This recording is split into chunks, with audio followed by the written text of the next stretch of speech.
Hallo, wie geht's? Willkommen zurück. El día de hoy quiero traerles las similitudes que yo he encontrado hasta ahora entre el alemán y el español, en un plano tanto fonológico como sintáctico y ya. La razón por la que hago esto es porque siempre se dice que el alemán es sumamente complicado y prácticamente imposible de aprender. Un profesor hace unos semestres nos dijo que quien tenía un B2 en alemán era prácticamente un dios. Algo así nos dijo. Y no estoy de acuerdo. Creo que para empezar, como se ha dicho mucho, es una lengua bastante lógica y guarda más similitudes con el español de lo que cabría esperarse. En primer lugar, porque sí, el español es una lengua romance y el alemán una lengua germánica, pero los dos pertenecen, o las dos son lenguas indoeuropeas. Eso quiere decir que comparten una raíz anterior en común. A diferencia, por ejemplo, del euskara, ¿no? Que eso sí es, a pesar de que geográficamente no está alejada, digamos, de lenguas como el español, el gallego o incluso el portugués, el francés, no tiene una relación filial con estas lenguas, ¿no? Ok, la primera similitud es que tanto el español como el alemán son lenguas entonativas. Esto quiere decir que están en el mundo las lenguas tonales y las lenguas entonativas. Las primeras, que son las lenguas tonales, tienen un tono y que hace distinciones a un nivel más léxico y semántico. Es decir, lenguas precisamente como el chino o como el triqui, que es una lengua mesoamericana, el triqui. O sea, hagan de cuenta que la sílaba tiene ya un tono y eso va a determinar cuál es el significado léxico de esa palabra. En este ejemplo vemos que tenemos la misma consonante y la vocal, con la excepción de que el primero significa mamá, el segundo cáñamo, el siguiente caballo y el último regañar. Lo que cambia aquí entonces es el tono. En cambio, en las lenguas entonativas como el español, sí hay un tono, bueno, más bien hay una entonación, pero tiene un valor pragmático. No va a cambiar si digo tú, si digo tú. No sé si me explico. El sentido que esto tiene es más al momento en que hablamos, ¿no? Eso varía, por ejemplo, cuando hacemos una oración afirmativa, tú te comiste mi manzana, a tú te comiste mi manzana. La entonación cambió y la curva cambia, pero no es que nos afecte el significado de cada una de las palabras, si le asignamos un tono u otro. La segunda similitud es que las dos son lenguas de acento no fijo. Esto quiere decir que en lenguas, me parece, como el turco o incluso el francés, el latín en su momento, ponían o ponen sus acentos en determinada sílaba y es casi, o sea, puede tener excepciones, pero precisamente son eso, excepciones. Entonces, por ejemplo, en el francés, perdón, escuchamos siempre como que va al final, ¿no? Ese es un indicio o es una respuesta de porque muchas veces escuchamos a franceses o francohablantes que están aprendiendo español y que dicen como, entonces, tú fuiste, y no sé qué, porque lo ponen hasta el final, ¿no? Porque a veces es muy complicado pasar de una lengua de acento fijo a la otra. En el español uno se tiene que aprender el acento de acuerdo a cada palabra, ¿no? O sea, tenemos la palabra sabana y sábana, inglés, va a cambiar el significado dependiendo de dónde esté ubicado el acento. Tanto en el alemán como en el español ocurre así. Uno se tiene que aprender en alemán que Buchstabe es Buchstabe y no Buchstabe o Buchstabe, y tienes que irte aprendiendo las palabras junto con su acento, junto con la curva entonativa. Para eso sirve precisamente el escuchar audios o escuchar podcasts de nativo hablantes, para que a pesar de que uno no pueda entender todo de un inicio, sí puedas familiarizarte con la curva entonativa. Es decir, la curva entonativa es la representación gráfica o bueno, incluso acústica de cómo se articula eso, ¿no? O cómo se produce. Ya, en un nivel sintáctico tenemos el dativo como foco. Voy a dar brevemente una clase de sintaxis, simplemente como un repaso o por si no lo tienen muy fresco. En español tenemos varios argumentos. Un argumento es cada una de las partes que conforman una oración o un enunciado. Entonces, por ejemplo, un argumento puede ser el sujeto, otro es el complemento directo. El complemento directo responde a la pregunta de ¿qué más verbo? ¿No? O sea, si yo digo coloreo o pinto un cuadro, yo pinto un cuadro, la pregunta sería ¿qué pinto? Y la respuesta es un cuadro. Entonces un cuadro es nuestro complemento directo. Le mando una carta a mi mamá. La pregunta es ¿qué mando? Una carta. ¿A quién se la mando? Es el complemento indirecto, a mi mamá. Se la mando a ella. Ahora, en alemán nosotros también tenemos la equivalencia de estos argumentos, pero en los casos. O sea, en alemán hay 4 casos. Tenemos el caso nominativo, acusativo, dativo y genitivo. ¿Qué ocurre aquí? Nosotros utilizamos para distinguir qué es un complemento directo o indirecto preposiciones. Yo vi a María. Esta preposición a nos está indicando que ahí se inserta. En verdad espero no estarlos revolviendo mucho. De verdad, de verdad. Ok.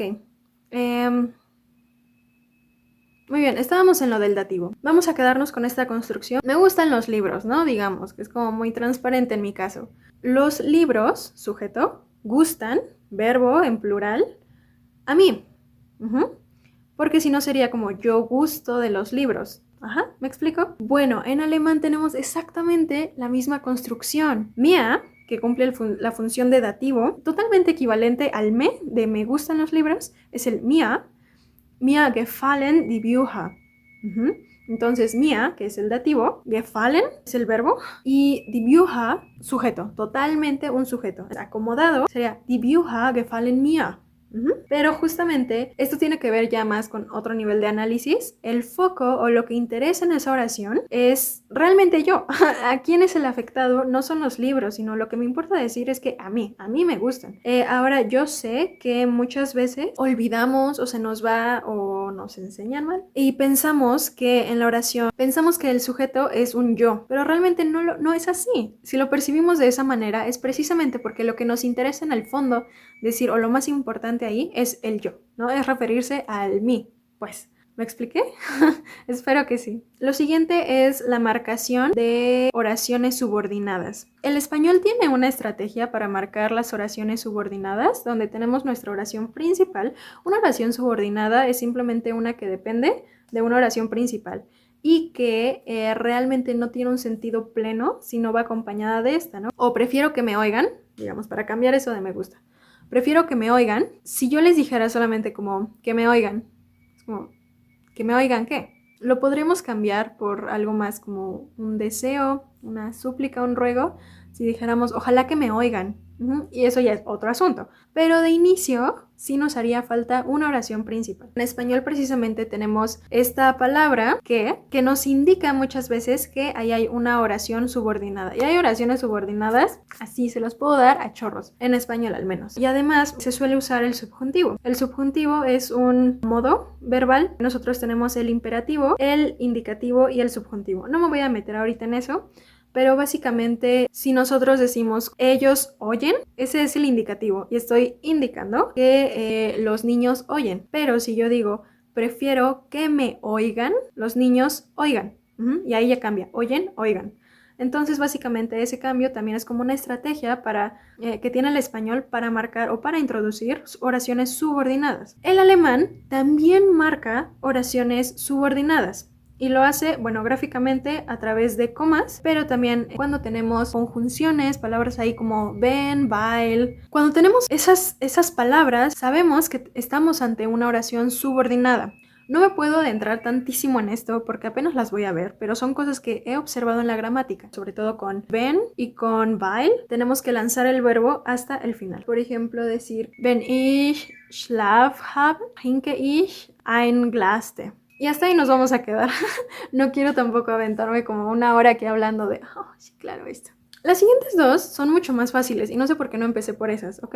Pero pues ya son como el regalo ya al final. Tanto los artículos como el género gramatical. Yo sé que de inicio, cuando uno empieza a estudiar alemán, dices como de, bueno, pero es que tengo der, die, das, y cuál va con cuál. Ok, yo sé que ahí uno se lo tiene que aprender por memoria y a veces puede ser frustrante a lo mejor cuando se te olvida porque precisamente necesitas ese articulito con esa palabra para poder declinar en todos los casos y decir si es plural, si es singular, si es qué. Entonces sí es bastante importante que te los aprendas, pero en español también los tenemos, amigos. Tenemos der, no sé por qué dije tenemos. Tenemos der, que es masculino, masculin. Tenemos die, que es femenino. Y tenemos das, que es Neutrum. En español tenemos también la, que es femenino, el, que es masculino, y tenemos también un neutro, ¿no? Que se puede poner con lo. Como lo malo de esto es chalala. Eso es como más No tenemos palabras cuyo género sea neutro, pero podemos formar construcciones neutras. Y de la misma manera que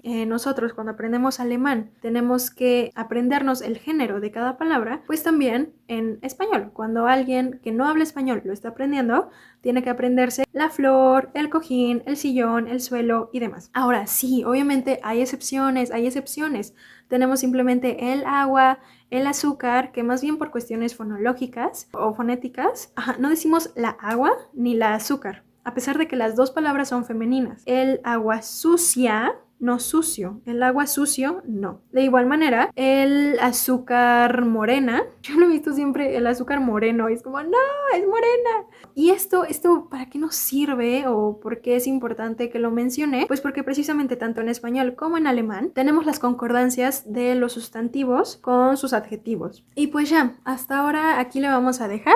Espero haber sido clara, espero que esto los haya motivado con su estudio en el alemán, que los haya motivado a estudiarlo, que los haya hecho pensar un poco si no les interesa, que en realidad siempre hay maneras de relacionar las lenguas, bueno, sobre todo cuando tienen una raíz en común. Lo último que quiero es haberlos echado para atrás en este recorrido hacia el conocimiento del alemán. Pero bueno, yo aquí me despido. Einen schönen Tag und ja, genau. Wir sehen uns morgen? Ich weiß nicht. Tschüss.